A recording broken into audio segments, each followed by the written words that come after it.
जाजपुर जिला रसलपुर ब्लॉक अग्रणी सामाजिक और स्वेच्छासेवी संगठन बासंती चैरिटेबल ट्रस्ट पक्षर चलित बन्या क्षतिग्रस्त गो संपद मान 100 क्विंटाल ऊर्ध्व गो खाद्य बंटन कर आज बासंती चैरिटेबल ट्रस्ट स्वेच्छासेवी माने ट्रस्ट प्रतिष्ठाता समाजसेवी जन्मजय साहू तत्वावधान में बन्या क्षतिग्रस्त बहादुलापुर गंदण और झालपड़ा ग्राम पंचायत रे गो खाद्य बंटन करथिले।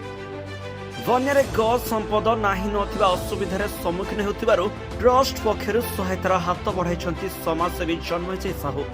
एही गो खाद्य बंटन कार्यक्रम में बासंती चैरिटेबल ट्रस्ट सभ्य विकास कुमार साहू, शिशिर कुमार साहू, देवाशीष नायक, सरोज कुमार साहू, पूर्णचंद्र राउत, वैकुंठ नाथ, जसवंत दास, चित्तरंजन दास, नारायण परिडा, मानस रंजन आचार्य एवं आनंद कुमार राव प्रमुख उपरोक्त 3 पंचायत 10 ऊर्ध्व गाँव में गो संपद पर स्वेच्छासेवी भाव में कार्य समापन करथिले। जाजपुर सनातन रथंक रिपोर्ट SANI TV।